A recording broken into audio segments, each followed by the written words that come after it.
Hello friends, स्वागत है आपका सीएल साइंस क्लासेज के यूट्यूब चैनल पर। आज आपको मैं जानकारी देने जा रहा हूँ एल्काइन श्रेणी के सूत्र किस प्रकार से बनाए जाते हैं और उनके नाम किस प्रकार से लिखे जाते हैं। पहले बताया कि आपको मैंने पहले की वीडियो में एक तो एल्केन श्रेणी और एक एल्कीन श्रेणी।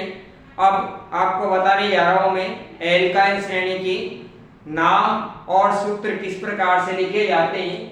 तो चलो अपन वीडियो स्टार्ट करते हैं। एल्काइन श्रेणी,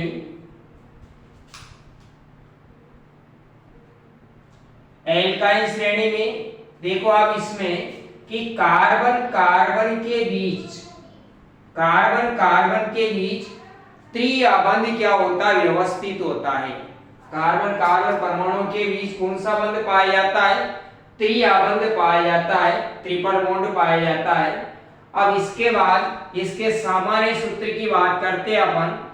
तो एल्काइन श्रेणी का सामान्य सूत्र क्या होता है, CnH2n-2 इसका सामान्य सूत्र होता है एल्काइन श्रेणी का।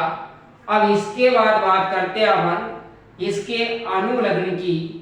अनुलग्न का मतलब क्या होता है, अनुलग्न का मतलब होता है पीछे लगने वाला शब्द। तो एल्काइल, एल्काइल में पीछे क्या लग रहा है, आयन आ रहा है, तो इसका अनुलग्न क्या हो जाएगा, आयन आयन हो जाएगा इसका अनुलग्न।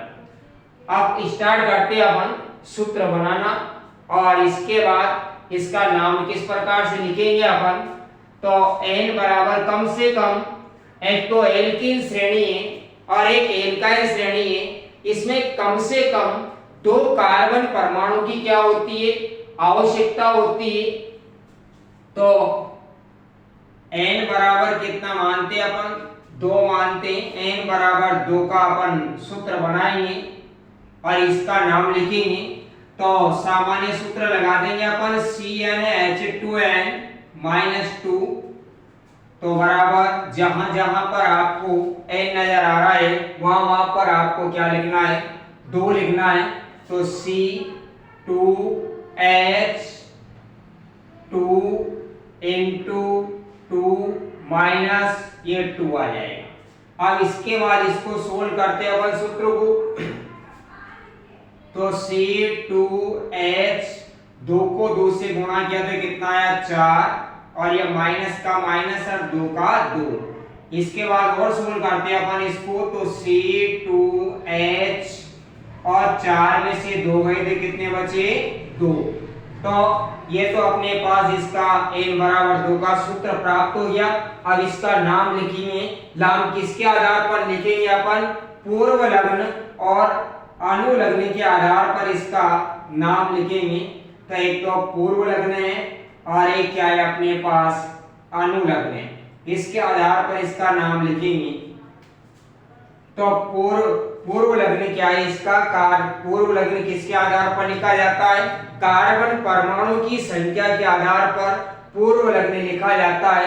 तो पूर्व लग्न में कार्बन परमाणु कितने अपने पास, 2 है।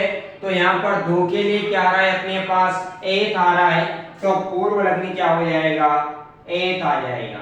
इसके बाद अनुलग्न क्या है अपने पास, अनुलग्न आयन है। तो अनुलग्न क्या आ जाएगा, आयन।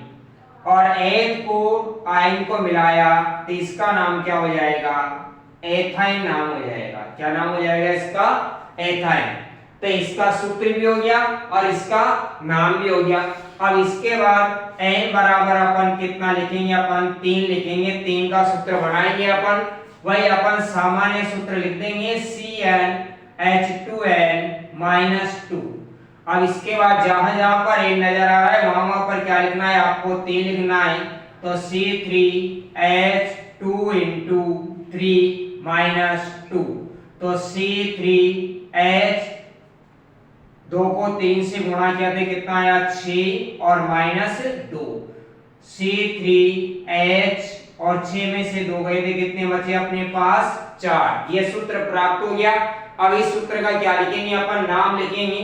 तो नाम किसके आधार पर लिखा जाता है, एक तो पूर्व लग्न और एक किसके आधार पर लिखा जाता है, एक अनुलग्न के आधार पर इसका नाम लिखा जाता है। तो पूर्व लग्न क्या है अपने पास, पूर्व लग्न किसके आधार पर लिखा जाता है, कार्बन परमाणु की संख्या के आधार पर। तो कार्बन परमाणु की संख्या सूत्र में कितनी अपने पास 3 है, तो 3 के लिए क्या आ रहा है यहाँ पर प्रोप आ रहा है, तो यहाँ पर लिख देंगे अपन प्रोप।